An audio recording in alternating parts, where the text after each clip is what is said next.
High বন্ধুরা, আবার একটা নতুন ভিডিওতে তোমাদের সবাইকে স্বাগত। বেশ কিছুদিন পর আমি আবার ভিডিও নিয়ে এলাম বন্ধুরা। আর আমার ছাদ বাগানের ড্রাগন ফুলগুলো তোমাদেরকে আজকে দেখাবো। এই গাছটা আগের বছর একবার ফুল দিয়েছিল আর এবছরও একবার ফুল হয়েছে। সন্ধ্যাবেলা যখন আমি ছাদ বাগানে গাছে জল দিতে এসেছিলাম তখন এই ফুলটার আমি ভিডিও করেছি। তখন আমি আলাদা করে লাইট জেলে এই ফুলটার ভিডিও করেছি। ভেবেছিলাম রাত্রি 12টার সময় এসে একবার ভিডিও করে নিয়ে যাব, কিন্তু বন্ধুরা ঘুমিয়ে গেছিলাম, আমি আসতে পারিনি। এটা যখন ভোর 5টার সময় ছাদে এসেছিলাম তখনকার এই ছবিটা দেখতে পাচ্ছ তোমরা।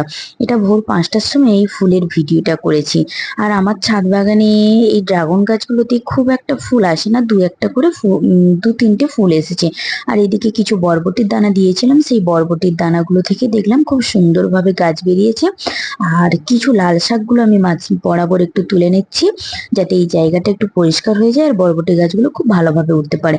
আর এই সমস্ত ঘাসগুলো আমি আজকে পরিষ্কার করে দেব, কারণ মা বললো বরবটি গাছগুলো উঠবে, এখানে সব পরিষ্কার করে দে। তাই আমি সমস্ত লাল শাকগুলো তুলে নিলাম। আর এই যে ঘাসগুলো বা আগাছাগুলো হয়েছিল সেই আগাছাগুলো আজকে আমি পরিষ্কার করে দিলাম।